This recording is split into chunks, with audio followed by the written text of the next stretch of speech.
شهدت العاصمة المغربية الرباط نقلة نوعية في البنية التحتية الرياضية بعد أن تم تعزيزها ب4 ملاعب حديثة من الجيل الجديد صممت وفقا لأعلى المعايير الدولية. هذه الخطوة وضعت المدينة في مصاف العواصم الإفريقية والعالمية الجاهزة لاحتضان كبريات التظاهرات الرياضية. وفي ظل هذا التطور تتجه الأنظار الآن نحو العاصمة الاقتصادية للمملكة، مدينة الدار البيضاء، التي تعد القلب النابض لكرة القدم المغربية بحكم احتضانها لقطبي اللعبة، نادي الوداد الرياضي ونادي الرجاء الرياضي. إذ أصبحت الحاجة ملحة لتوفير ملاعب جديدة تواكب طموحات المدينة وساكنتها وتليق بمكانة الناديين العريقين وجماهيرهما الكبيرة.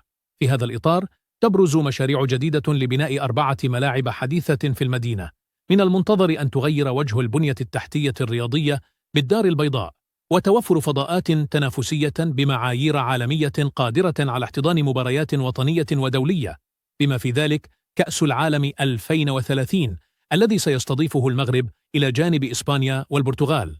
هذه المشاريع ال4 المرتقبة في مدينة الدار البيضاء لا تقتصر فقط على إنشاء ملاعب بمواصفات عالمية، بل تندرج ضمن رؤية شاملة لإعادة هيكلة المشهد الرياضي بالمدينة من خلال توفير فضاءات متعددة الاستعمالات تلبي حاجيات الأندية والمنتخبات الوطنية وتستجيب لمتطلبات الجماهير من حيث الراحة، السلامة، وسهولة الولوج. ملعب الحسن الثاني الكبير يعتبر المشروع الأضخم من بين الملاعب ال4 بطاقة استيعابية قد تصل إلى 115 ألف متفرج، ما يجعله مرشحا لاحتضان مباريات نصف النهائي أو النهائي في كأس العالم 2030.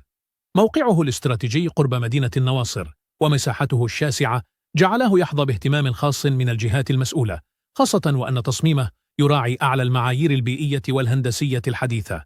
إعادة هيكلة ملعب محمد الخامس رغم تاريخه الكبير ومكانته الرمزية، إلا أن ملعب محمد الخامس لم يعد يواكب متطلبات كرة القدم الحديثة، لذلك تطرح عدة سيناريوهات إما لإعادة هيكلته بشكل جذري أو لتحويله إلى ملعب تدريبي ومتحف رياضي مع الحفاظ على ذاكرته التاريخية، هذا إلى جانب بناء ملعب جديد بديل داخل المدينة أو في ضواحيها.